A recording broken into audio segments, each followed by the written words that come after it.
Untuk selanjutnya kita akan bicara terlebih dahulu tentang fakta. Fakta dalam IPA adalah pernyataan-pernyataan tentang benda-benda yang benar-benar ada atau peristiwa yang benar-benar terjadi dan sudah dikonfirmasi secara objektif. Ciri-cirinya diperoleh dari hasil observasi, dapat diamati secara langsung, dapat didemonstrasikan kapan saja.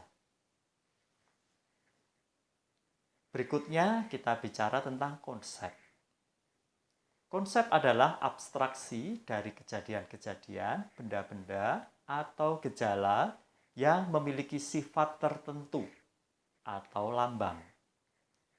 Konsep merupakan konstruksi mental yang digunakan untuk menginterpretasikan hasil observasi. Secara sederhana, konsep merupakan kumpulan dari fakta-fakta yang terkait. Contoh konsep adalah perpindahan. Perpindahan didefinisikan sebagai sebuah vektor yang arahnya dari benda pada kedudukan awal menuju kedudukan akhir dan mempunyai besar yang sama dengan jarak terpendek antara dua kedudukan tersebut. Berikutnya kita bicara tentang prinsip. Prinsip merupakan pernyataan yang berlaku bagi sekelompok gejala tertentu yang mampu menjelaskan suatu kejadian. Prinsip merupakan kumpulan dari beberapa konsep. Prinsip diperoleh lewat proses induksi dari hasil berbagai macam observasi. Contoh prinsip adalah logam bila dipanaskan memuai. Peristiwa pemuaian melibatkan beberapa konsep, antara lain suhu, panjang, kalor jenis, dan sebagainya. Semakin besar intensitas cahaya, semakin efektif proses fotosintesis. Fotosintesis juga melibatkan banyak konsep dalam biologi. Larutan yang bersifat asam bila dicampur dengan larutan yang bersifat basa akan membentuk garam dan bersifat netral.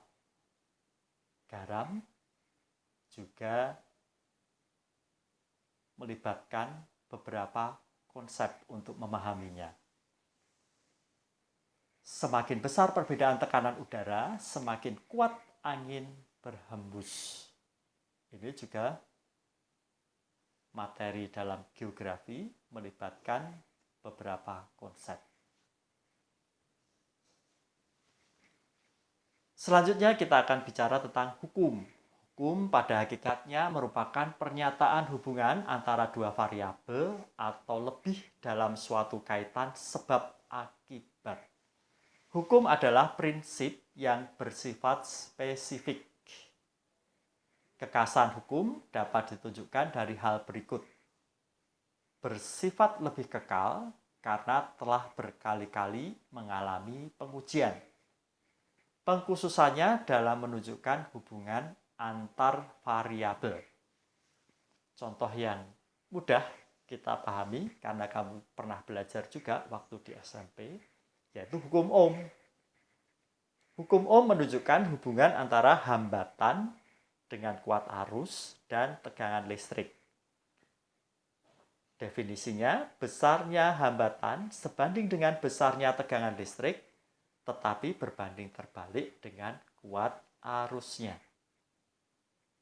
Pernyataan dalam bentuk kalimat tersebut disederhanakan dalam bahasa matematika, R sama dengan V dibagi I. Berikutnya,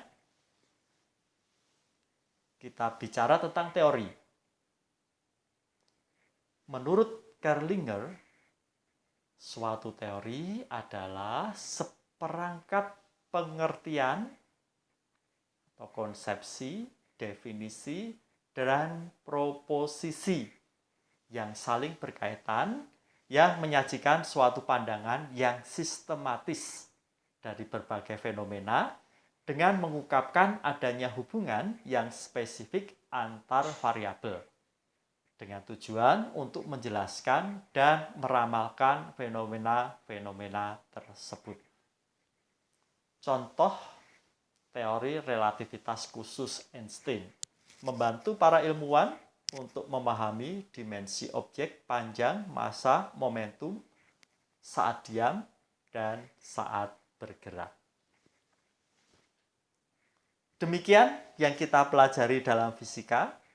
Ada fakta, ada konsep, ada prinsip, ada hukum, dan ada teori.